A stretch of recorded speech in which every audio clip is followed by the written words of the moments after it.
ساعت دیدار نزدیک است، تو تصور نتوانی کرد چقدر یاد نمودم من تو را ای یار.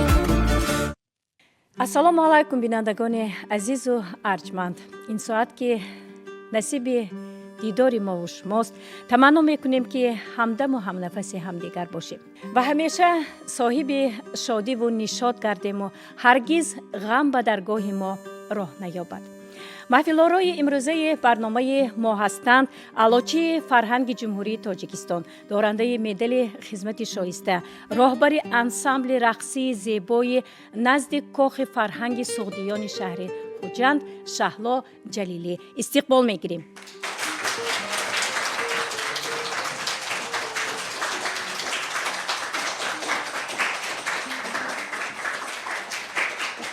شما دید به محفل ما.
شهلا جلیلی سال 1969 در شهرک نفت-آباد شهر اسفره در عائله کارگران قطاری چشم به عالم هستی گشوده است. سال 1986 بعد ختم مکتب تحصیلات میانه عمومی رقم 4 به نام ابو عبدالله رودکی 2 سال در خانه فرهنگ شهرک نفت-آباد کار کرده است. سپس سال 1988 برای معلومات عالی و صاحب تخصص شدن حجت‌هایش را به فاکولته کارهای مدنی معرفتی دانشکده صنعت تاجیکستان به نام میرزا ترسونزاده سپاریده آن را با موفقیت ختم کرده است. شهلا جلیلی سال 1995 бо таклифи арбоби ҳунари тоҷикистон саркоргардони театри давлатии масҳакаи мусиқӣ ба номи Камоли Хуҷандӣ Ислом Саломов ба фаъолияти ҳунарӣ оғоз кардааст. сипас маҳорати баланди иҷрокунандагӣ истеъдоди фавқулодаи ӯро ба инобат гирифта сарбалидмейстри театри мазкур таъин кардаанд.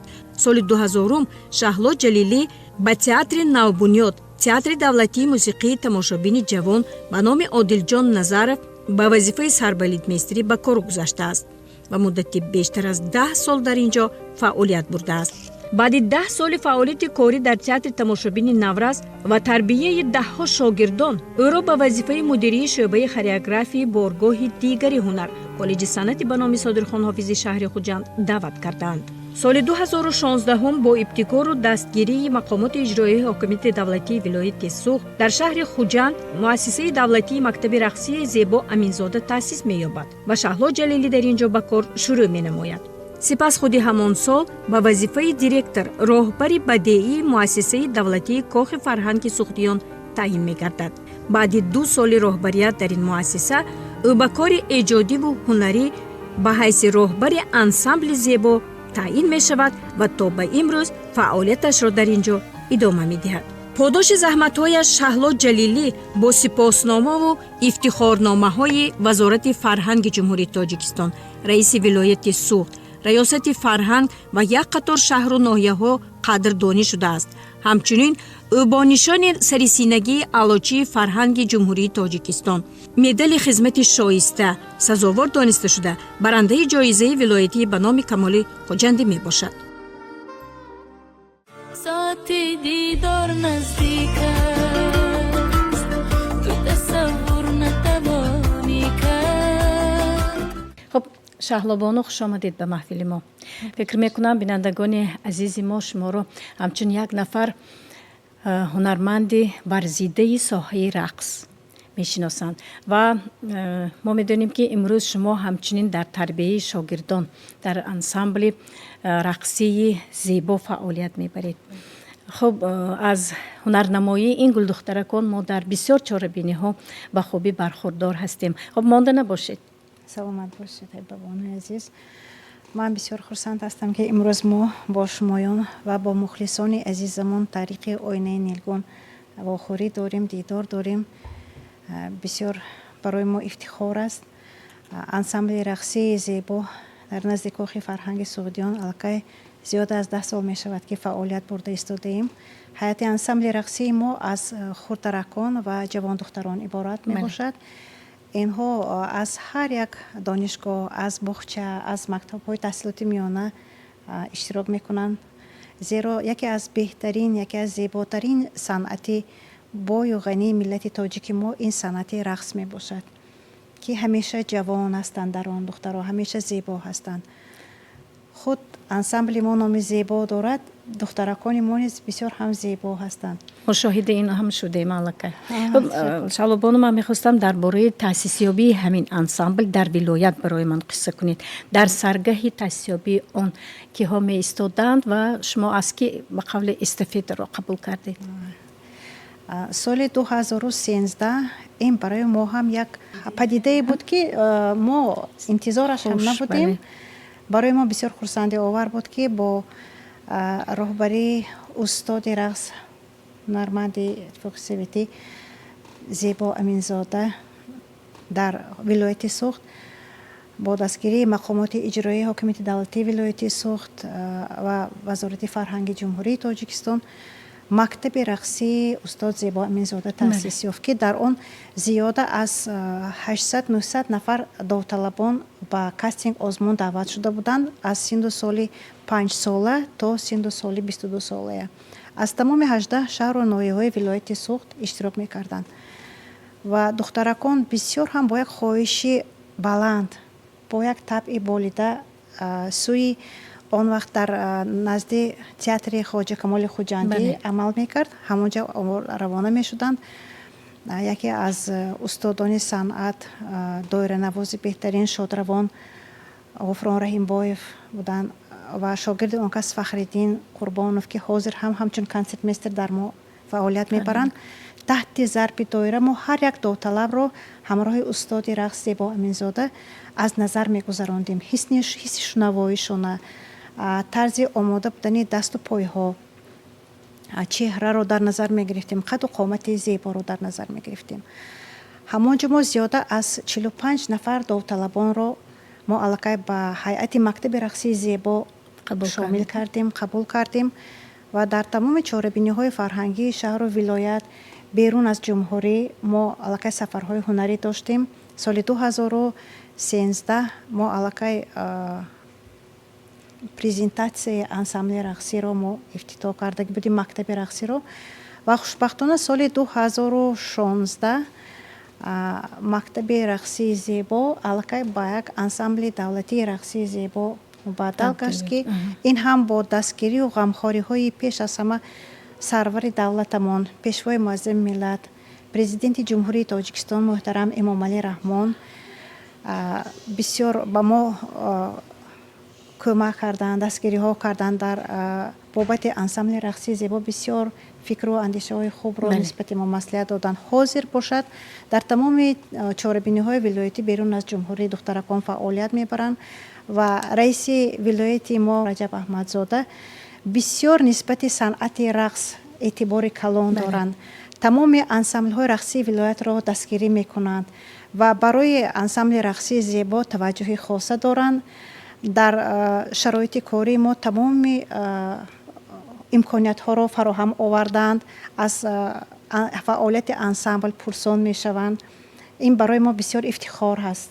ифтихор аст ки ба ташаккур мегӯрем барои ҳамаи ҳамин дастгириҳои ҳукумати вилоят, ҳукумати ҷумҳурии Тоҷикистон ки нисбати мо ғамхориҳои зиёд доранд.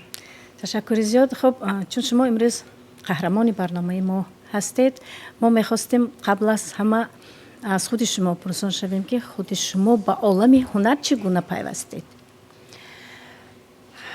дар оилаи мо бисёртар падару модарам ва ҳамаи аҳли оилаи мо ба касби омӯзгорӣ бисёртар пеша мекарданду такя мекарданд. ҳамаи хештаборои мо бисёртар маорифчӣ ҳастанд. лекин аз ҳамин аз соле ки ансамбли рақсии Зеборо ман дар синни 6 солагӣ бо воситаи оинаи нилгун тамошо мекардам, ҳаракат мекардам ягон рақсҳоро мадди назар дур накунам.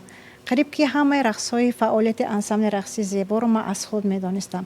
то ҳатто либосҳои рақсиро монанди ҳамон ансамбл омода мекарданд, модарам бисёртар дастгирӣ мекарданд ва аз 6 солагӣ ман аллакай дар худи ҳамон исфара зодгоҳам дар тамоми чорабиниҳои ҳамон шаҳр иштирок мекардам. устози аввалини ман аз синни хурдсолиам шодравон ҳунарманди мардумии ҷумҳурии Тоҷикистон Гавҳар Мирҷумаева буданд ки он касро бисёр эҳтиром мекардам. аввалин бор соли 1986 он гоҳ ман 15 сола будам, рақси классикии Абдураҳмонбегиро ба ман таҳия карда буданд, саҳна оварда буданд. ман дар Бӯстон 3 иштирок варзида ҷои беҳтаринро очиқол карда будам. ва баъд аз он муаллима дар ман дидан ки ишқу муҳаббати санъати рақс дар дилам ҷо шудааст ва ман маҳорат дорам.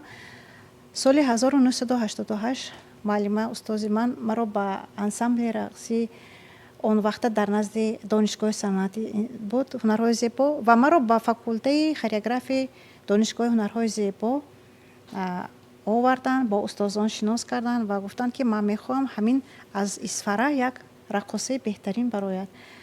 ҳамон кас ба ман сабаб шуданд ки ман имрӯз санъати рақсро пеша кардаму аз ин роҳи интихоб кардаам пушаймон нестам. офарин. хуб, мо ҳамчунин медонем ки дар гузашта хеле ки ансамбли Зебо фаъолият мекард дар Душанбе ва он вақт шумо хеле ки гуфтед дар донишкада таҳсил мекардед, дар як вақт дар ин ансамбл ҳам фаъолият доштед.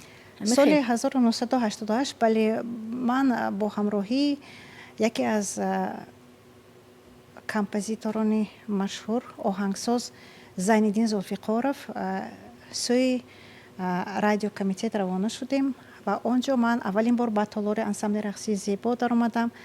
дар он ҷо чӣ хел ки ман бисёр орзу мекардам аз наздик бо ин ҳунармандони рақсшинос шавам. ҳамчун ҳунарманди шоистаи Тоҷикистон Саида Файзалиева, Савринисо Қурбонова, Гулнорахон Муҳаммадиева, инҳоро ман аз як тараф истода тамоман духтаре ки ёш ки будам ҳангоми машқ будан онҳо ман онҳоро назорат мекардам ва нигоҳ мекардам ки муаллима устози рақс Зебо Аминзода чӣ қадр бо онҳо бо як меҳрубонӣ дарси рақс меомӯхтанд. ва аз ҳамон ҷо ман ҳаракат мекардам ҳам донишгоҳро дарсро аз хотир набарорам, тарк накунам, якҷоя ҳам мехондаму ҳам ба санъати рақс баъди нисфирӯзӣ омада ин ҳамчунин барои шумо як таҷрибаи соҳаи рақс ҳам буд. хуб Шаҳлобону фикр мекунам ки ин лаҳза фурсати тамошои боз як рақс фаро расид. Кадом рақса пешниҳод мекунем? мо рақси Гулчинро баҳри тамошобинон пешниҳод мекунем. ин рақс омади фасли баҳор, аз омади фасли баҳор болидани духтаронро инъикос мекунад. ба ҳам тамошо мекунем.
برنامه ساعتی دیدار است. پیشنهاد شما بینندگان عزیز و ارجمند. همصحبت ما هستند استاد رقص شهلا جلیلی. شما ضمن صحبت گفتید که دست پروری دانشکده هنرهای زیبا، دانشکده صنعت و هنری به نام میرزا ترسونزاده هستید. خب بگویید که در این مکتب عالی از مکتب کدام استادان هنر گذشتید و چه خاطره های نیک دارید؟ در این بارگاه هنر بسیار استادان رقص حاضر هم سبق میگذارند بهر دانشجویان. یکی از استادان ما در دانشگاه استاد رقص آموزگار بهترین ما، آموزگار بسیار ورزیده اسکندرов مظفر جان امون مصویف بودند. خود هنرمند شایسته تاجیکستان سیده فیضلی و علاقه آموزگار بودند در دانشگاه. سبق می آموزند برای آموزگاران جوان و دانشگاه های هم در دانشگاه هم در دیگر دسته های هنری نیز بسیار آموزگار بودند. بیوسته با انسامبل های دولتی لولا گنجینا در فیلارمونیا بسیار استادان رقص بودند که هم در دانشگاه با ما درس می آموختند، در انسامبل های رقصی فعالیت می کردند. من با آنها بسیار همکاری می کردم. بعداً فعالیت هنری راتون از کدام بارگاهی فرهنگی آغاز یافت؟ وقتی که در بخش آخران در دانشگاه دولتی هنرهای زیبا تحصیل می کردم، در انسامبل رقصی سوغدیان آن وقت در نزد فیلارمونیا فعالیت داشتم. با حافظان شناخته هنرمند شایسته تاجیکستان حیاتای مومینه و استاد ظفر نوزیموف، چیلاخان خالف، هنرمندی مردمی تاجیکستان مستانه ارگش و تحت سرودهای اینها ما می رقصیدیم، در چهاربینی ها اشتراک می کردیم. سال 1994 علاقه من همچون متخصص جوان به شهر خوجند سفربر شده بودم. از انسامبل رقصی شبنم که در آن انسامبل سازی آوازی شبنم با فعالیت می بود، در آنجا گروه رقصی بود. حافظ شناخته حسن کمال می خواندند در آنجا، شادروان خرما شیرین و در آنجا هنرنمایی می کردند. ما هم در اون انسامبل همچون هنرپیشه رقص فعالیت می بردم و ما بسیار در شهر و ناحیه های ولایت سوخت سفرهای هنری داشتیم همراهی این استادان صنعت. سلامت باشید. یعنی که فعالیت ایجادی و هنری شما از پایتخت آغاز شده است. بله. و ما آگاه هستیم که یک مدت شما در تئاتر دولتی به نام خواجه کمال هم فعالیت بردگی هستید. بله. با تشبث استاد هنر ارباب شایسته تاجیکستان شادروان اسلام سلامов، هنرمندان بزرگ ساحه تئاتر و کینو معتبره ابراهیمова، آهنگساز عادل جان نظرов. اولین بار وقتی که من وارد تئاتر خواجه کمال گشتم، نظر من اولین بار با این هنرمندان افتاد و استاد عزیز اسلام سلامов با هنرمند شایسته تاجیکستان اونجا سفران یادگار و همچون هنرمند فعالیت می بودن. استاد صحنه سیرمی سوی و من در قطار آنها می گفتم که چه من فعالیت می کرده باشم در احاطه چنین استادان بزرگ. بله، برای من هم فخر بود و هم کمتر هیجان پخش می کرد. همچون هنرمند رقص آغاز کردم فعالیتم رو. بعد کم و بیش در صحنه ها در نقش های مایده در اسپکتاکل ها اشتراک می کردم، اسپکتاکل های موسیقی. و بعد از 3-4 سال فعالیتم همچون هنرمند رقص، من همچون سرپلیدمیستر تئاتر خواجه کمال فعالیت کردم و سال 2005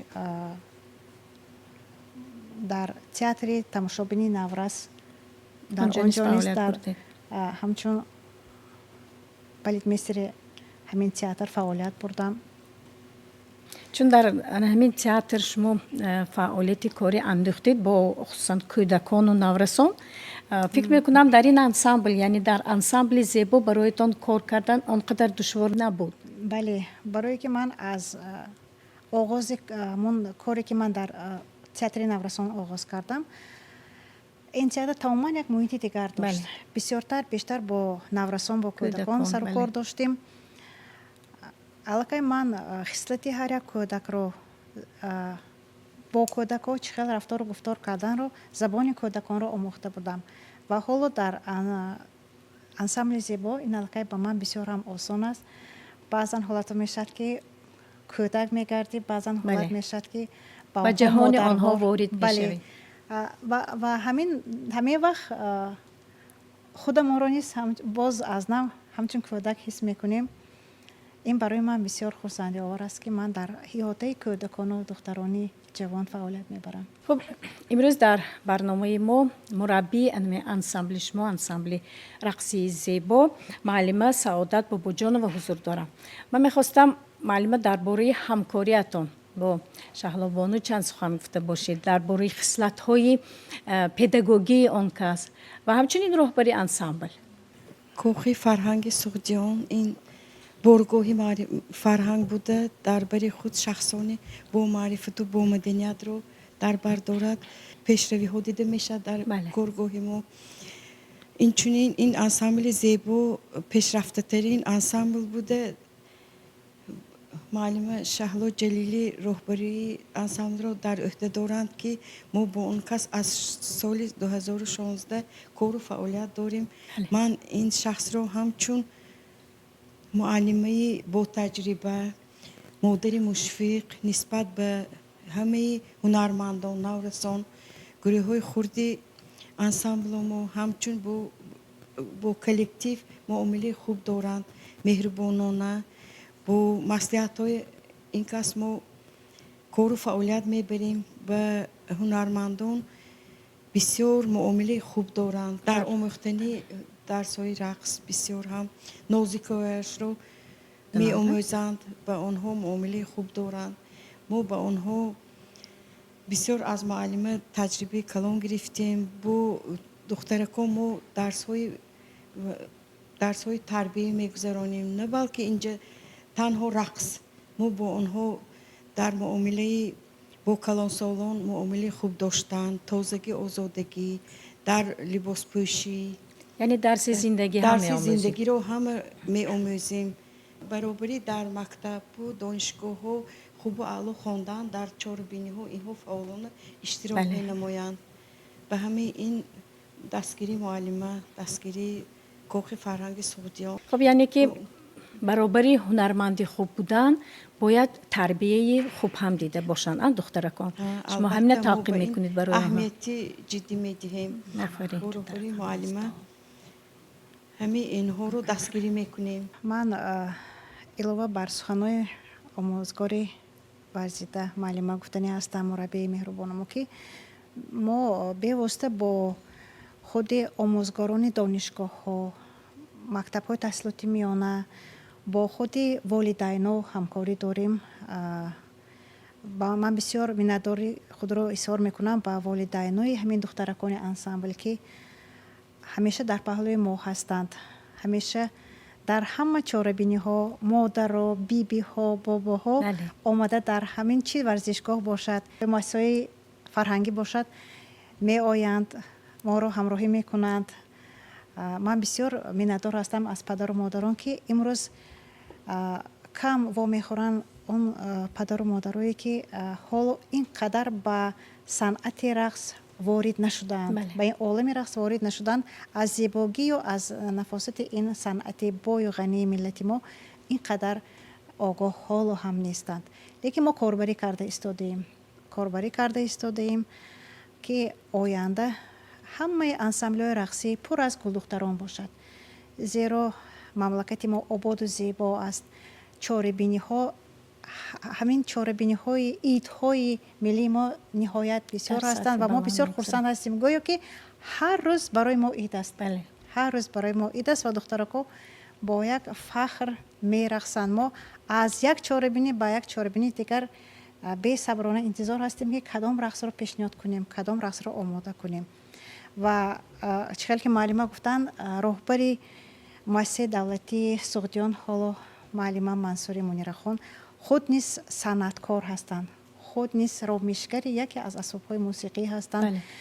و چی در تربیه نورسان و دختران، چی در ترتیب دادن برنامه کنسرتی، ساختن سیناری ها، معلمه بسیار به ما کمک میکنند، دستگیری میکنند. هر یک لحظه و هر یک دقیقه آماده تالار رقص ما با از ما نگران میشوند. سلامت باشید. خب این لحظه رقص نوبتی رو با هم تماشا میکنیم.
در آستین و جونمه در مرسیات سرمونمه در آستین و جونمه در مرسیات سرمونمه ارگشتیم از شاهی روی بیت ربای خونمه ارگشتیم از شاهی روی بیت ربای خونمه بک بک بک بک بک بک بک بک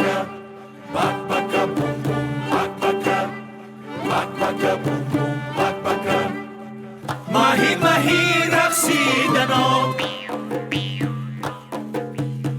پیچیدن و لرزیدن و ماهی ماهی رقصیدن و بک بک بوم بوم بک بک پیچیدن و لرزیدن و بک بک بوم بوم بک بک تا چشم بر من دوختی جان و دلم را سوختی تا چشم بر من دوختی جان و دلم را سوختی در آستین و جونمه در مرسیات سرمونمه در آستین و جونمه در مسیحات سرمونمه هر گشتیم از شاهی روی بای تو رو بای خونمه هر گشتیم از شاهی روی بای تو رو بای خونمه بک بک بوم بوم بک بک بک بک بوم بوم بک بک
میگویند که اگر استاد سختگیر و در یک وقت دلسوز و غمخوار باشد، شاگردش همون کسب انتخاب کرده خیش رو از تحت دل دوست می‌دارد. خب شما که امروز شاگرد معلمه هستید، در بابت همچون شاگرد بودنتان در بابت استادی معلمه چی گفته میتوانید؟ من шогирди шаҳло ҷалилӣ мебошам ва хеле фахр менамоям ки ман ин гуна устоди меҳрубон дорам ва дар бораи устоди худ гуфта метавонам ки дар ҳама сахтиву баландиву дар баландиҳои ҳаёт дастгирӣ менамоянд. Мисли модар ба ман меҳрубонӣ мекунанд. На танҳо устод, балки ман мисли модари дуюмам гуфтаям метавонам. ҳаст лаҳзаҳое ки маслан ба ягон мушкилӣ дучор шудеду маълима ба кӯмакатон расида? Ман дар ансамбли зебо 5 сол мешавад ки кола фаъолият мебарам. Дар пастиву баландиҳои зиндагӣ барои насиҳат, барои дастгириашон ман бисёр ба назди муаллима меравам ва мепурсам: муаллима ҷон, ин корро ин хел кунам чӣ гуна мешавад, инашро ин гуна кунам чӣ гуна мешавад, ва ба ман роҳи ҳаётро, роҳи ҳаётро ва ҳаллашро меомӯзонанд ба ман. На танҳо рақс, на танҳо мо дар корхона вомехӯрем, балки мисли модарам мебошанд ки дар хонаҳо ҳам вомехӯрему ман маслиҳат мепурсам. Ман оиладор ҳастам ва як духтарчаи 11 моҳа дорам. Аммо завқу шавқи ба рақс карданам, кор карданам хеле зиёд аст. Дар хона нишаста натавониста ба кор баромадам. Ман дар машқҳо, дар консертҳо, дар чорабиниҳои давлатӣ бо кӯдакча 11 моҳа меоям.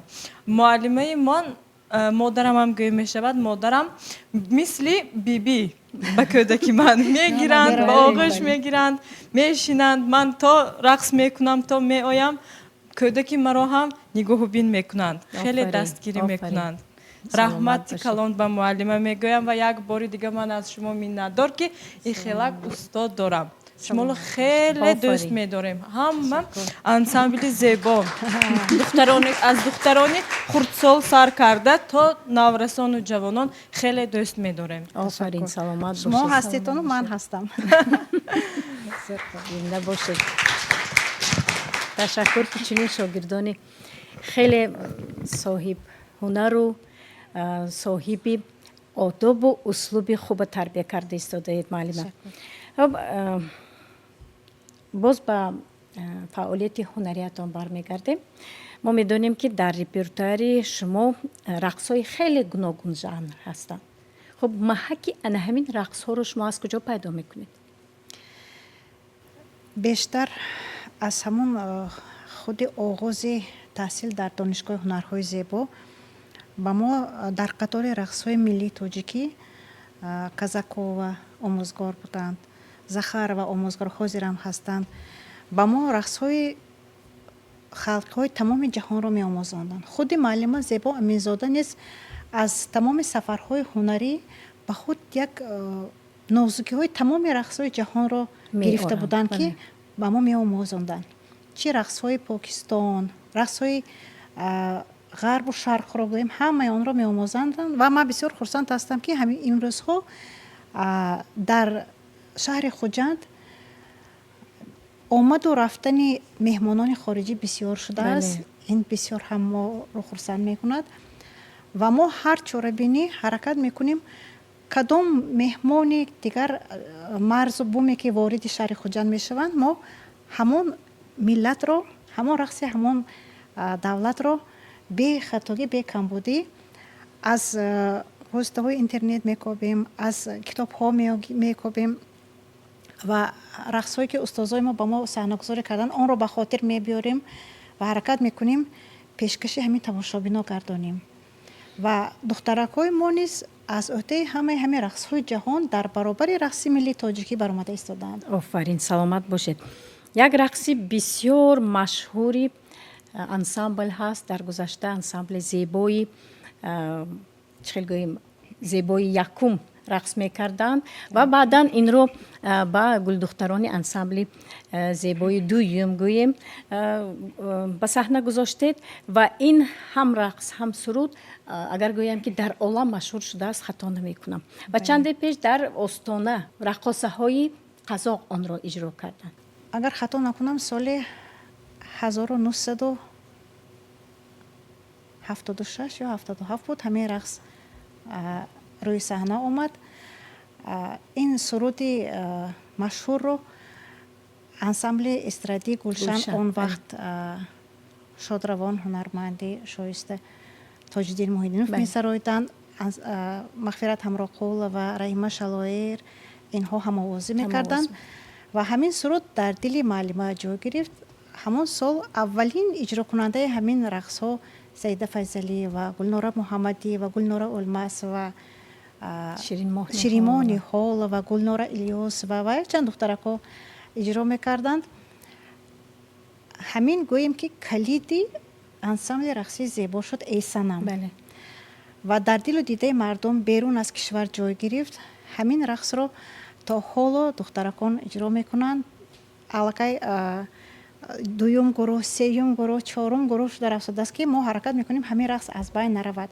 ва соле ки мо ба шаҳри Астана ба Қазоқистон сафари ҳунарӣ доштем, дар он ҷо ҳамин рақсро иҷро карданд духтарако ва яке аз роҳбарони ансамбли манати Қазоқистон, устоди рақс Айнагул, назди мо омаданд ва бисёр дар бораи ансамбли рақсии дастаи аввал ёдоварӣ карданд.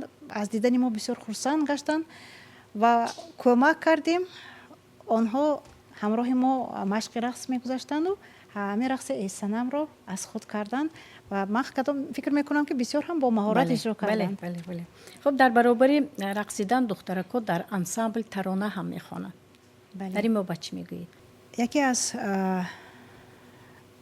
рақсҳое ки чихел ки гуфтем аллакай машҳур шудааст, ин рақси суруд ва ҳамиҷроиши рақс ҷӯраҷон буд ки инро яке аз солисткаҳои ансамбли рақсии зебо гулнорахон муҳаммадиева иҷро карда буданд. баробари омӯхтани рақс устози мо маълимаи азиз дар духтаракҳо маҳорати сарояндагиро ҳам медиданд. ва дар вилояти суд ҳам дар шаҳри хуҷанд ҳам аз соли ки 2014 духтаро фаъолият мекунанд, ман ҳаминро пай бурдам ки духтаракҳо овози сарояндагӣ низ доранд. маҳдия раҳимова, баъд ҳамин сурудро ҷӯраҷонро мо ба саҳна гузоштем бо рақсаш. соли 2016 маҳдия бону ҳамин суруди ҷӯраҷонро пайваста ҳар рӯз бо гулнорахон муҳаммадиева машқ мекард. аз рӯйтаи ҳамин суруд баромад ва ҳамин сурудро бо рақсаш иҷро кард ва мо ҳаракат мекунем ҳамон сабтҳое ки ҳаст дастраси шумо гардонем. дар давлати Кувейт ҳамин суруди ҷӯраҷонро сароида духтаракҳои мо рақсида буданд. раҳмат. ин лаҳза фурсати тамошои боз як рақс фаро расид. кадом рақсро пешниҳод мекунед?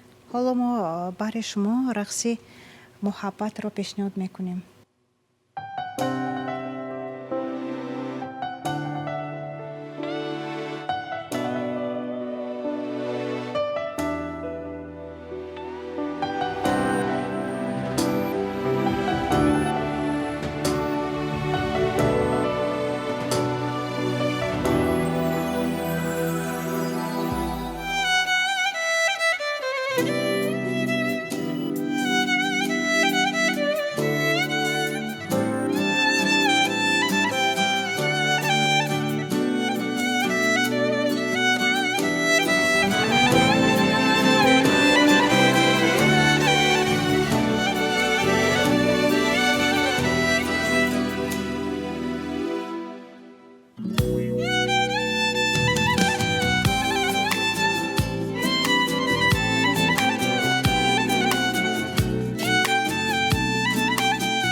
барномаи мо идома дорад ва мо ду бахши дигар дорем. бахши аввал 10 савол бароятон пешниҳод мешавад, 10-12 савол. шумо бояд мухтасар ба онҳо ҷавоб гӯед ва бахши дигар шарҳи расмҳо. хуб, омода бошед. маънии зиндагиро дар чӣ мебинед? маънии зиндагиро дар хушбахтӣ. хушбахт будан ин чи аст? дӯст доштани касби худ, дӯст доштани оилаи худ, падару модари меҳрубон доштан ва чунин шогирдони зебо доштан. офарин. дар занону бонувон кадом хусусиятҳоро дидан мехоҳед? дар занону бонувон бештар хусусиятҳои меҳрубонӣ, нозу нигоҳҳои ширин бисёртар ба духтарону занҳои тоҷики мо табассум мезебад, либоси миллӣ мезебад. мехоҳам тамоми духтарони тоҷикистонро, занҳои тоҷикистонро дар либоси зебои миллӣ бинам. ташаккур. корҳои хонаро худатон анҷом медиҳед?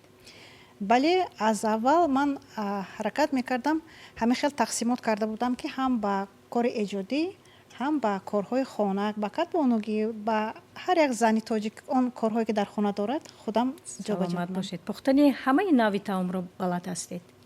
бале, дар баробари пухтани таомҳои миллӣ, таомҳои осиёро дӯст медорам. хӯрдани шириниро дӯст медоред? бале, дӯст медорам. лекин кам кам худдорӣ мекунам. барои раққосаҳо ин бале. ҳатман зарур аст. хӯроки дӯст доштаатон кадом аст? хӯроки дӯст доштаам хомшӯрбо. дар ҳаёт аз чӣ метарсед? дар ҳаёт бештар аз бевафоӣ, аз хиёнат метарсам. бароятон дар ҷои аввал оила меистад ва ё ин ки коратон? ин ду чиз барои ман бисёр муқаддас аст. ман аз ин ду чиз интихоб надорам. ҳардуяшам барои ман зарур асту азиз аст. саломат бошед. шӯҳратро дӯст медоред? шӯҳрати ман ин халқ аст. баҳое ки аз тарафи халқ мегирам. офарин. агар гӯянд ки касбатро иваз кун, пас кадом касбро интихоб мекардед? боз ва ҳамбоз касби санъати рақсу омӯзгориро интихоб мекардам. офарин. шиори зиндагиатон чист? шиори зиндагии ман зебоӣ, муҳаббат, садоқат ва ҳамеша ба пеш. саломат бошед. яъне ансамбли зебо ба пеш. бале. хуб, мегузарем ба шарҳи расмҳо. хуб, расмҳоро бароятон пешниҳод мекунем. шумо бояд мухтасар барои мо онҳоро шарҳ бидеҳед. дар куҷо, кай, дар кадом вазъият бардошта шудаанд? марҳамат. расми аввал. марҳамат. ин аксро мо хато накунам соли 2014 ҳангоми сафари ҳунарӣ, аввалин сафари ҳунарии мо буд ба давлати Уммон бо роҳбарии устоди рақсамон Зебо Аминзода. воқеан дар бораи сафарҳо суҳбат накардем. мухтасар кӯтоҳ барои ман гӯед, кадом давлатҳоро сафар кардаед? мо бо сафари ҳунарӣ давлати Уммон, давлати Кувейт, ба шаҳри Дубай, ба ҷумҳурии Ӯзбекистон Тошканд, ба ҷумҳурии Қазоқистон, солҳои даврони шӯравӣ мо дар ансамбли зебо будан. мо тамоми ҷаҳонҳоро мегаштем, лекин дар ҳозира духтаракҳои зебо бо ҳамин духтаракҳои нозанини мо сафари Ҳиндустон доштем. ба якчанд давлатҳои хориҷа сафар кардем. дар ҳамин давлатҳо шумо рақси миллии тоҷикиро муаррифӣ кардед? ҳамзамон либосҳои миллиро мо муаррифӣ кардем. офарин. расми навбатӣ.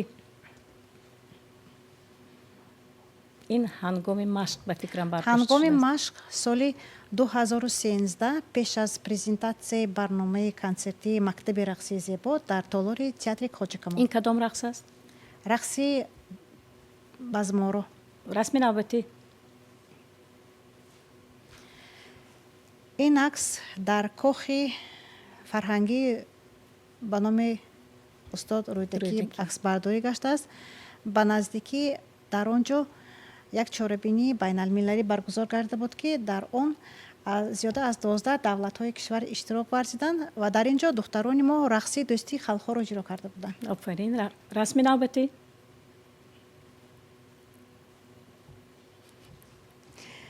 дар ин рақс мо мебинем ки ҳафтаи гузашта баробари омӯхтани рақс духтарони мо дар чорабиниҳои ҷамъиятӣ иштирок мекунанд. Офарин. бисёр хурсанд ҳастанд. дар ҷамъоварии пахта мо иштирок доштем. офарин. дар ин ҷо боғи миллӣ акс ёфтааст ва мо дар ғунучини зардолу иштирок карда будем. расми навбатӣ дар табиати зебо гулдухтарона. ин яке аз табиати зебоманзари вилояти мо ноҳияи айнӣ мебошад ки ҳангоми ташрифи пешвои миллат, пешвои муаззами мо муҳтарами эмомалӣ раҳмон, дар он ҷо дар фурудгоҳ духтарони мо рақс карда буданд. расми дигар. ҳамон ҷо аксбардорӣ шудааст. расми дигар. инҷо худатон арғош бале, меравед. як каме муддате буд ман дар ансамбли фолклории этнографии фалак низ дар ин фаъолият бобат бурда чизе будам. нагуфтӣ. камтар аз ходир фаромӯш шудааст. ин ҷо дар рӯзи фалак буд. мо дар он ҷо таҳти суруди зарафшонӣ рақсида будам. офарин. расми дигар. дар ин ҷо дар коллеҷи санъати ба номи устод содирхон ҳофиз як вохӯрии маҳфили дӯстона буд ки аз ҷумҳурии қирғизистон, озарбойҷон меҳмонон ташриф оварда буданд. дар он ҷо худи шӯъбаи хореографияи содирхон ҳофиз духтаракҳо ҳунарнамоӣ карда буданд. ва ин акс бо меҳмонон гирифта шудааст ё ин ки бо Бале, духтаракон? бале. расми дигар. ин ҷо ҳамин сол тобистон бо ҳунарманди мардумии ҷумҳурии тоҷикистон исроил файзиддинов мо сафари ҳунарӣ ба шаҳри самарқанд доштем ва дар он ҷо бисёр зиёда аз 15 рақсро духтаро ҳунарнамоӣ карданд ва дар регистони қадима мо аксбардорӣ кардем. офарин. расми дигар. соли 2019 мо дар фестивали мӯъҷизаи рақс дар шаҳри хиваи ҷумҳурии Ӯзбекистон ширкат варзида будем ва ансамбли рақсии зебо дар байни 32 давлати ҷаҳон ҷои сеюмро сазовор шуда сазовори мукофоти олӣ гашта будем. ҳамин ҷо аксбардорӣ шудааст ҳангоми тӯҳфаспорӣ, ҷоизаспорӣ. офарин. расми дигар. ин акси хотирмон барои ҳамаи мо бисёр акси азиз аст. дар ин ҷо сарвари давлат, пешвои муаззами миллат, президенти ҷумҳурии тоҷикистон муҳтарами эмомалӣ раҳмон дар ифтитоҳи кохи фарҳанги суғдиён ширкат варзида барои ҳамаи мо бисёр суханҳои нек гуфта буданд. ва он вақт шумо роҳбарии ин кохи муассисаро дар фарҳангиро ӯҳда доштам. ба ӯҳда Бале. доштед. ташаккури зиёд. ман бисёр хурсанд ҳастам ки ҳеббабону имрӯз бо шумо бисёр як суҳбати самимӣ, суҳбати бисёр ҳам ширин доштам. оянда фикр мекунам ки мо боз бо шумо вомехӯрем бо як дастагули мусиқӣ санъат, дастагули рақс. мо ният дорем ансамбли рақсии зебо дар чорабиниҳои дар пешбуда дар ҷашни 35-солагии истиқлолияти давлатии ҷумҳурии тоҷикистон бо як барномаи бисёр ҳамҷолиб рақсҳои навро омода карда бошем ва дар дилу дидаи мухлисони худ ҷой гирифта бошем. ман ба ҳамаи мухлисони худамон, ба мақомоти иҷроии ҳокимияти давлатии вилояти Суғ, ба ҳамаи он дӯстдорони санъати рақс изҳори миннатдорӣ мекунам ва мегӯям ки духтаракони зебои нозанини мо марҳамат ба боргоҳи ҳунар ба ансамбли рақсии зебо биёед, ҳамроҳ рақс кунем, хурсандӣ кунем ва аз худ як чизи зеборо боқӣ монем. саломат бошед. хоб дӯстони азиз, мо ба шаҳло ҷалилӣ, ҳунарманди варзидаи соҳаи рақс, як ҷаҳон сипос мегӯем барои иштирокшон дар барномаи имрӯза, барои ҳунарнамоии ин гулдухтаракон, барои муаллимаи азиз, барои иштирокшон сипосмандем. ва шумо бинандагони азиз изҳори миннатдорӣ мекунем ки ҳамроҳи мо будед. хайр, то дидани дидор дар соати дидор. шодкому сарбаланд бошед.